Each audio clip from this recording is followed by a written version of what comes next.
Hello everyone! Kumusta kayong lahat? Saan man kayo sulok ng mundo?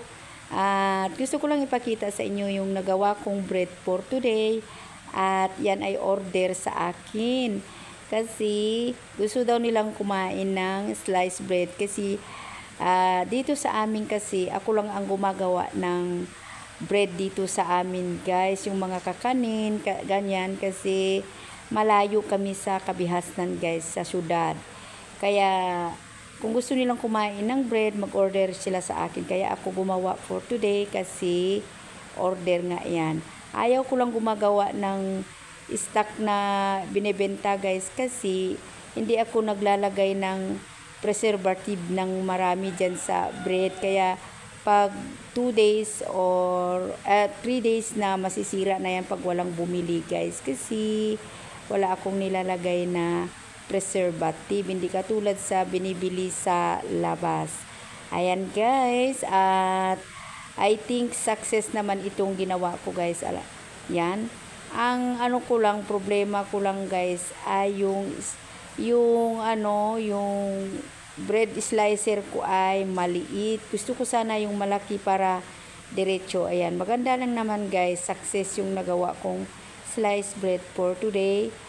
Yan. Kaya continue ko ikat ng half kasi nahihirapan ako guys. Sana meron ako ng slice bread na malaki. Kasi tingnan nyo ito oh. Half lang ang kinat ko dyan, hindi diretso. Kaya nahihirapan ako guys. Masisira na yung bread sa pagkat kasi half lang yan. Dapat yung katulad sa yung bakery na yung malaki talaga yung bread slicer nila. Sana magkaroon din ako ng ganyan someday. At ayan guys, I'm happy at naging success yung aking nagawang bread for today. Minsan kasi nagmamadali ako, hindi success yung aking ginagawa. At masaya ako dahil ngayon ay success yung aking nagawang sliced bread. Ayan guys, habang nag-i-slice ako, shout out sa inyong lahat, to all my subscribers and supporters. Shout out to all of you. Ayan guys, natapos ko nang na-slice yung kabila, dito naman ako sa kabila.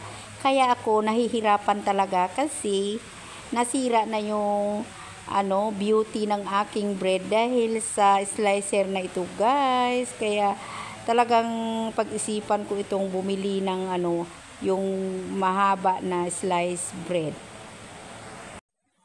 Alam nyo ba guys, yung aking YouTube channel ay bira na ako upload kasi busy ako at tinatamad magkuha ng video.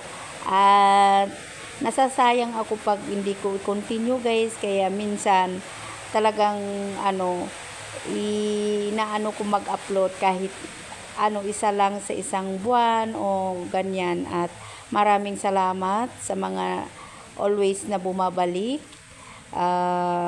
na manood sa aking mga upload guys. Ayan, na-slice ko na ito guys, at ito naman isa ang isunod ko. Ayan, dalawa yung order ngayong araw, kaya ayan, start na naman ako mag-slice dito sa isa.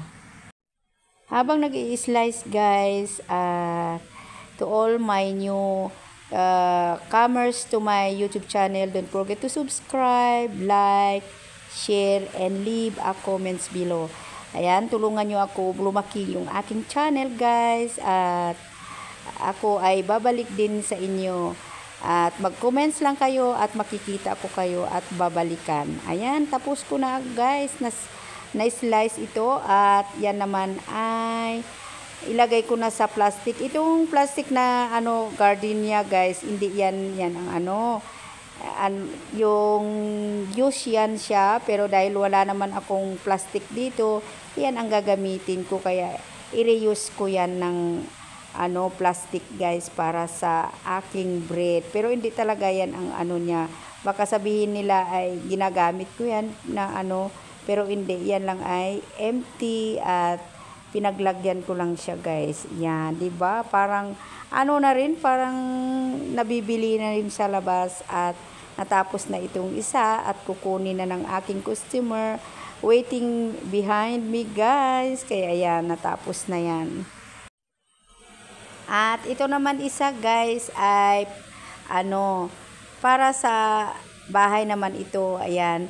Diba? Success naman. I'm so proud to myself kasi at least makakagawa ako ng bread. Ayan.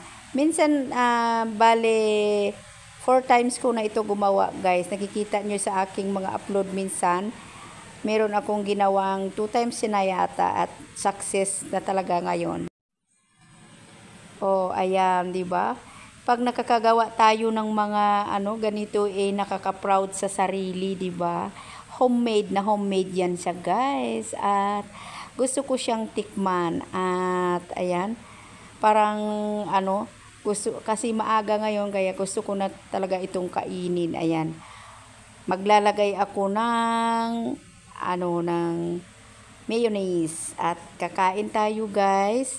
Habang naglalagay ako ng ng mayonnaise at kakain, guys, titikman kong talagang masarap. At shout out sa inyong lahat ulit. At ito na nagtatapos yung aking video. At don't forget to subscribe, share, and like the video. Thank you guys for watching. And keep safe everyone. Saan man kayo nagtatrabaho, saan man kayo ngayon, ay ingat lang lagi. God bless everyone. See you sa next video. Bye!